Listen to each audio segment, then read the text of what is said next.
Tras la muerte del rey Robert Baratheon, 5 familias reclamaron ser legítimas herederas al trono y desde entonces Poniente no ha dejado de ser un permanente campo de batalla. La guerra de los 5 reyes mantuvo ocupadas a todas las principales autoridades del reino y así fueron cayendo casi todos los integrantes de la familia Stark. De los Baratheon solo queda un integrante y los Lannister se redujeron solo a 3. Todo esto mientras un ejército de muertos vivientes avanzaba desde el norte y una violenta princesa cruzaba el océano con 3 letales dragones para reclamar el trono.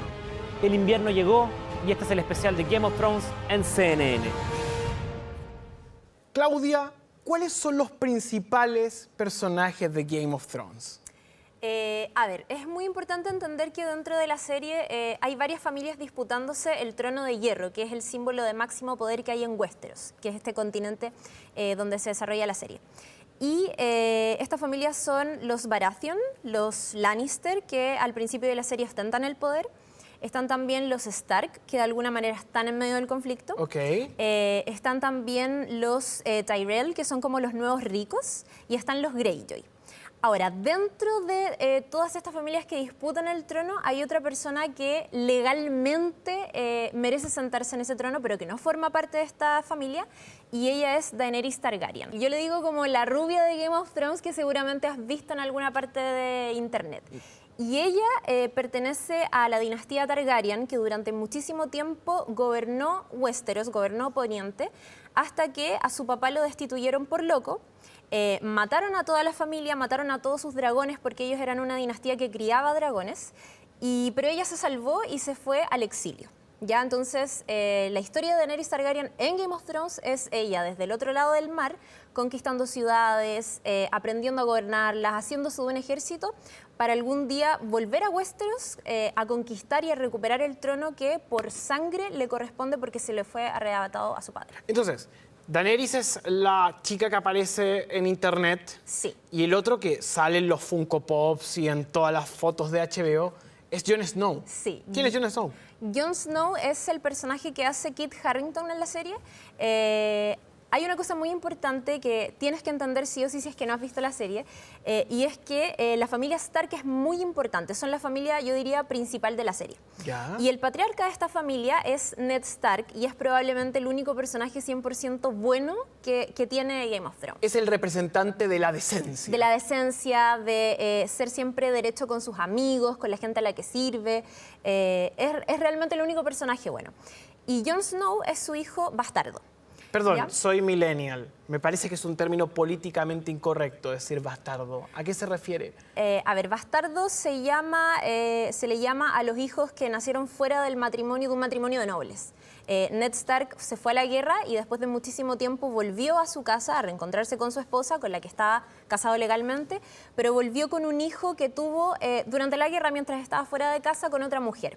Perfecto. Y se les llama bastardo, y es un término que ellos acuñan todo el tiempo, que obviamente tiene una connotación negativa, pero así se les dice en el universo de Game of Thrones. Perfecto. Entonces aparece este personaje, hijo de Ned Stark, Sí. ilegítimo, Ilegítimo. que es Jon Snow. Que es Jon Snow. Y que sea ilegítimo es muy importante porque él nunca logra sentirse 100% parte de la familia Stark, pese a que se lleva súper bien con el resto de sus hermanos. Entonces, cuando cumple la mayoría de edad y después de ser siempre rechazado por su madrastra, él se enlista en la Guardia de la Noche, que es una institución muy importante dentro de Game of Thrones. Y marcharse hacia la Guardia de la Noche significa ir como de por vida al ejército, pero también enlistarte como en una especie de sacerdocio, porque te vas para ser guerrero de por vida, pero también haces votos de castidad, renuncias a tener una familia, renuncias a enamorarte, a tener sexo, a todas esas cosas. Y Jon Snow se va a la Guardia de la Noche, que es la institución que protege a todo Westeros de lo que hay más allá de un muro gigante que los separa de cosas salvajes que hay desde el otro lado. Y en esta institución él se vuelve de a poco súper líder, porque entiende que mientras todos se pelean por el trono de hierro en el resto del continente, hay una amenaza detrás de este muro que es mágica y que a él le parece súper peligrosa, que son los famosos caminantes blancos. Ah, ¿Ya? Perfecto. Ya, entonces estábamos con Daenerys, Sí. estamos con Jon Snow y hay otros personajes. Sí, hay otros personajes de la familia Stark, precisamente, que son muy importantes para lo que queda de la serie. Y tenemos ahí a Sansa Stark, por ejemplo, que es la mayor de los Stark. Ella siempre ha querido ser una lady, casarse con un caballero noble, gobernar alguna casa desde ahí. Es como una especie de It Girl.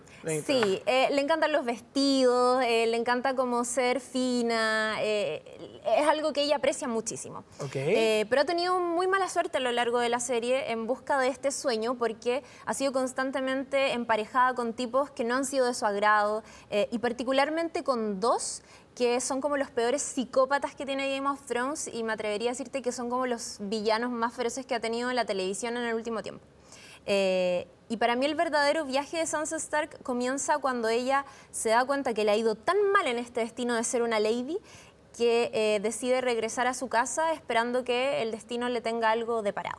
Ah, o sea, tiene un viaje interno. Pasa de ser Sí. Sonsa a ser Sansa.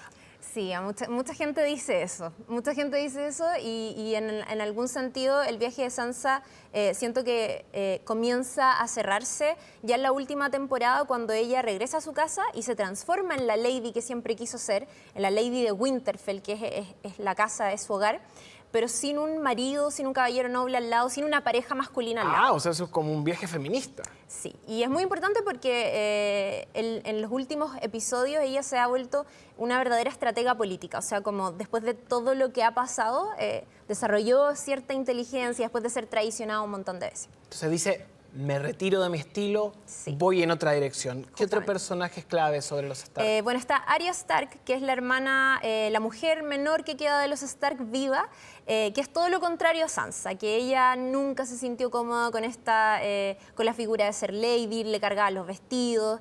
Y el viaje de Arya es básicamente entrenarse como guerrera en las últimas temporadas para algún día poder vengar a su familia, poder asesinar, ¿cierto?, a los que mataron a su papá, a los que mataron a su mamá, a su hermana mayor. Ahí es la chica con actitud. Sí, todo lo contrario a Sansa. Ok, hay más personajes. Sí, está también Bran Stark, que es el único hombre que queda de la familia Stark, de los hermanos. Y él al principio de la serie queda inválido, ¿ya? Porque cae de una torre y no muere, pero sí pierde la capacidad de caminar. Pero mientras pierde, ¿cierto?, esta capacidad que es muy importante para todos, gana otras cualidades místicas, ¿ya? Que es la posibilidad de ver el pasado, el futuro y también el presente al mismo tiempo. Él es una especie de brújula dentro del desarrollo del programa. Sí, es muy importante porque su viaje, a diferencia de muchos otros, es súper místico. Entonces, muchas de las verdades más polémicas y más sabrosas que tiene Game of Thrones provienen de las visiones que tiene Bran sobre el pasado o sobre lo que va a pasar en el futuro. ¿Quién es ese personaje bajito que todo el mundo quiere y que todo el mundo comenta y que uno ve de pronto ya en campañas publicitarias Sí. y otras expresiones? El enano de Game of Thrones es Tyrion Lannister. ¿Ya? La familia Lannister es como la familia antagonista de Game of Thrones. Si por un lado queremos muchísimo a los Stark, odiamos a los Lannister porque son millonarios, porque están constantemente traicionando al resto, porque nunca han sido verdaderamente derechos.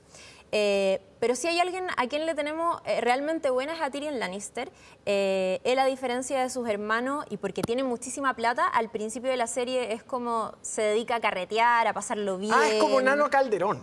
Es como Nano Calderón, sí. Él ostenta de los lujos que tiene, se gasta toda la plata y lo pasa bien y pareciera que ese es su único interés. Pero hay una cosa que es muy importante que nos hace empatizar con Tyrion Lannister y es que su papá lo rechaza y siempre lo ha aborrecido solo por ser enano. Oh. Y eso es muy fuerte porque eso nos hace empatizar al tiro con él y a medida que avanza la serie y a propósito de que sufre muchísimo, él entiende que su papel quizás está, más allá de pasarlo bien, está en convertirse quizás en un estratega político, pensando que tiene este apellido tan importante. Y hacia el final de las últimas cosas que hemos visto, él se pasa al lado de Daenerys Targaryen. Y eso es muy importante porque en este deseo de conquistar el trono de hierro, Tyrion Lannister es un estratega que maneja muy bien los códigos de Westeros que Daenerys no tiene idea. Ok. ¿Qué otro personaje es relevante en el relato? Mira, hacia finales de la última temporada y pensando ya en la temporada que se va a estrenar, está Cersei Lannister, que es la hermana mayor de Tyrion y es quien en la actualidad está sentada en el trono de hierro, ¿ya? Al principio de la serie, la persona que ocupaba ese puesto era su esposo, Robert Baratheon, pero una vez que él muere, ella se obsesiona con la idea de no perder el trono de hierro y por eso manda a matar a un montón de personas. Es básicamente la culpable de casi todas las muertes de la familia Stark. Wow. ¿Ya? Y por eso, por supuesto que le tenemos mala. Se obsesiona con el poder, pero también tiene un tema familiar fuerte. Sí, hay un tema familiar porque Tyrion es hermano de Cersei y también es hermano de Jaime Lannister. Cersei y Jaime son hermanos mellizos. ¿Ya? Y ellos tienen una relación incestuosa al principio de la serie y durante gran parte de ella. ¿En serio? Sí, es algo muy normal en el universo de Game of Thrones, sobre todo en algunas familias. Así que no te espantes. Pero es una expresión un poco de cómo las familias mantienen sus relaciones para tener el poder durante largo tiempo. Por supuesto que sí. De hecho, la familia Targaryen, que lo hablábamos hace un rato, era conocida porque se casaban entre ellos para mantener el linaje, siempre. Y no sé si ese será el propósito de Cersei Lannister, pero ella sí tiene una relación incestuosa con su hermano y de hecho todos los hijos que se supone que que fueron en un minuto hijos del rey, de su esposo, no eran hijos del rey, sino que eran hijos de su hermano. ¡Wow! Dos amenazas toman forma en extremos del mapa. Daenerys, sobreviviente de la dinastía Targaryen, se alista desde el exilio para recuperar el trono de hierro que su familia ocupó durante siglos. Obligada a casarse con Khal Drogo, Daenerys demostrará ser mucho más que solo una princesita vulnerable. En Poniente desconocen que Daenerys planea recuperar el trono con ayuda de sus dragones, que hasta entonces solo habitaban en los cuentos de hadas. Un ejército de muertos vivientes marcha lentamente durante 7 temporadas en dirección al reino y es la gran resolución que todo el mundo espera ver desde el próximo 14 de abril, con el estreno de la última temporada de Game of Thrones. Van 7 temporadas y hay muchísimos personajes. Por eso te quiero preguntar, ¿dónde parte todo esto, Lula? Bueno, todo esto parte con la familia Stark en Winterfell, que es un pueblito al norte del continente de Westeros. Cuando a Ned Stark, el patriarca de esta familia, lo llaman a desembarco del rey, que es la capital, para tomar el cargo de la mano del rey, que sería algo así como el ministro del Interior. Ah, o sea, como que le dicen a Ned Stark, ven y sé Chadwick. Exacto. Ya. El llamado lo recibe del rey, que es en ese momento Robert Baratheon, que es su amigo, pero una vez que Ned llega a desembarco del rey, es traicionado y es asesinado. Ah, es como lo que pasó con el archiduque Francisco Fernando. Exacto. Ok. Esto genera un cambio muy grande en la normalidad que vivía la familia Stark, que como había dicho la Claudia, era una familia bastante sencilla y como de buenas intenciones en general, y los desperdiga y cambia el destino de esa familia para siempre. Mientras tanto, en Winterfell, uno de los hijos de Stark, Bran, descubre a Cersei Lannister, que es la reina, teniendo sexo con su propio hermano, mellizo Jaime, y cuando él se da cuenta que el niño lo ha descubierto, para poder tapar este secreto, lo empujan de una torre y el niño cae, pero no muere. Queda inconsciente. Bran es el que después adquiere estas visiones. Exacto. Que era lo que nos contaba antes Claudia. El niño despierta, no puede caminar, pero parece haber desarrollado ciertas habilidades psíquicas. En el plan X-Men. En el plan X-Men un poco, sí. Y bueno, del otro lado del mapa tenemos a Daenerys, que pasó de ser, ¿no es cierto?, esta como princesa un poco sumisa, a tomar poder y a tener estos dragones que significan una cantidad de poder impresionante. Oye, me estabas hablando de dragones y por lo mismo creo que es súper relevante entender cómo en esta historia aparecen los elementos mágicos. Bueno, a partir de la segunda temporada los elementos mágicos entran con todo. Ya. Tenemos por un lado a Arya Stark, que es la hija menor de los Stark, que conoce al llamado hombre de los 1000 rostros y que va a introducir a esta joven en un largo camino de aprendizaje místico que hasta el momento es bastante incierto, no se sabe bien qué es lo que va a pasar ahí. Bran, por su parte, continúa con su aprendizaje y con estas visiones que está teniendo, comienza a perfeccionarlas y a entender de qué se trata todo esto que le está pasando. Y también a la vez aparece un componente mágico materializado a través de una bruja que se llama Melisandre, y que va a ocupar su magia para interceder con fines políticos, que eso lo hace bastante interesante porque es la primera vez que vemos esto de manera concreta. Ya, perfecto. Y se habla mucho sobre que Game of Thrones es una serie sobre conflictos políticos. Es de alguna manera una serie sobre el poder y su administración, ¿cierto? Totalmente, lo político siempre está presente y de hecho después de la muerte de Ned Stark, su hijo mayor, Robb Stark, se autoproclama el rey del norte y con la intención de llegar a Desembarco del Rey se encamina en esa dirección y en una de sus paradas, creyendo que está en la casa de uno de sus aliados, son nuevamente traicionados. Tanto Robb Stark como su madre y su esposa, que en ese momento está embarazada, son asesinados en una de las escenas más sangrientas e impactantes de la serie hasta el momento. Por otro lado, también Tyrion Lannister, el enano, también toma un rol político, pasa de ser un borrachín, ¿no es cierto?, a demostrar un talento como asesor político. Y por otro lado también tenemos a Daenerys que va avanzando hacia Westeros, hacia Poniente, ¿no es cierto?, en su afán de llegar al trono y en el camino va liberando esclavos, se va ganando adeptos y seguidores y títulos. Entonces, como que Daenerys tiene una tendencia a proteger a los más débiles. Tiene un rollo medio Eva Perón. Totalmente. Daenerys se establece definitivamente como la reina del pueblo.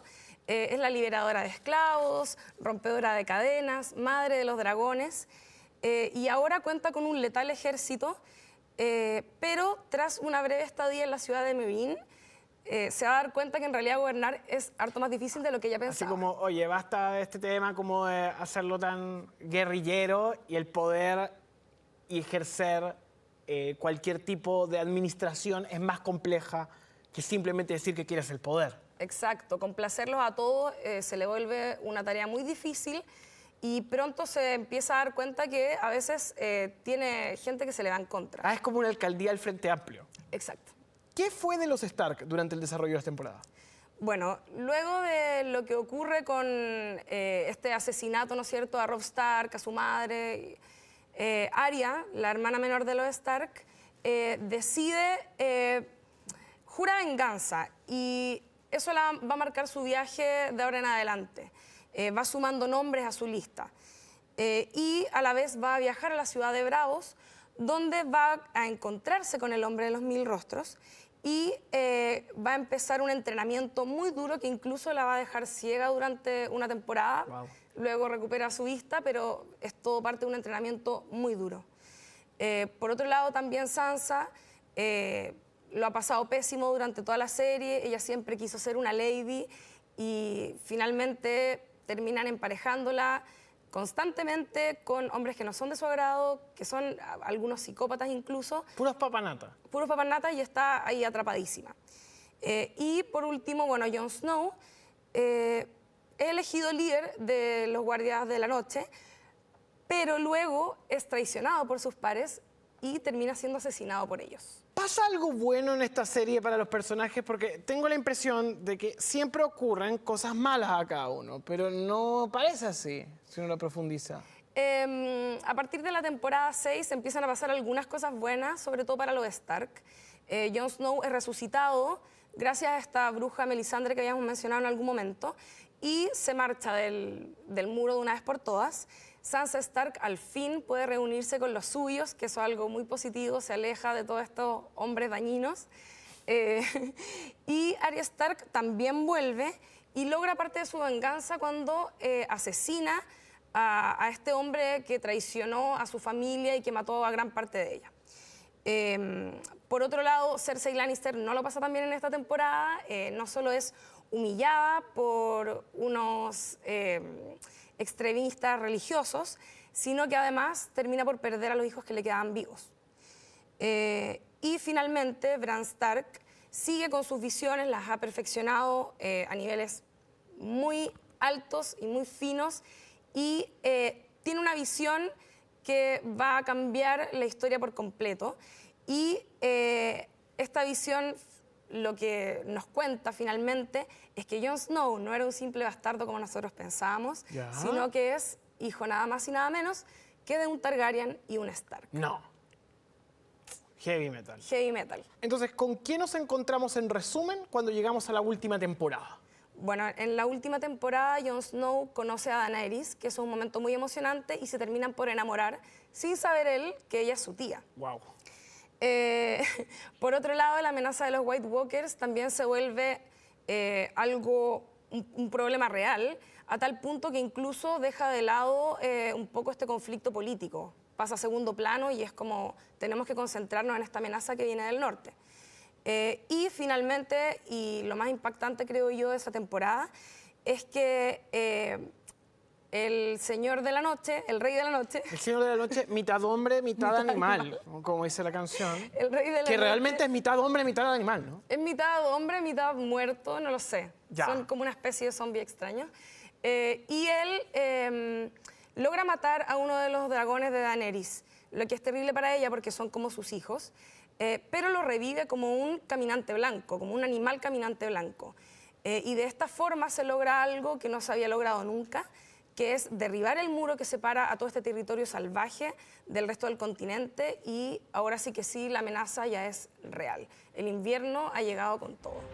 Canción de Hielo y Fuego fue publicada en 1996 y su adaptación se hizo en el 2011 con el estreno de la serie de HBO. Suma 7 temporadas, la última costó $70 millones y el 14 de abril de 2019 se estrenará la season finale, que se espera sea un hito mundial. En el 2014 se transformó en la serie más vista en la historia de HBO. Es una serie que mezcla muchos géneros. Puede enganchar a un fan de la fantasía épica del Señor de los Anillos, como a seguidores del drama hiperrealista de The Wire, la intriga política de House of Cards o los enredos familiares de una teleserie. En Game of Thrones cualquier personaje puede morir. ¿Se deshizo de quién? Hasta ese punto creíamos que era protagonista, Ned Stark. Desde entonces la muerte ronda a todos y por lo tanto no es recomendable encariñarse con nadie, aportando una inédita dosis de emoción y suspenso a la experiencia. Tenemos un panorama completo de lo que ha sucedido en la serie. José, te quiero preguntar, ¿qué es lo que tenemos que esperar en esta nueva temporada presentada por HBO desde esta semana?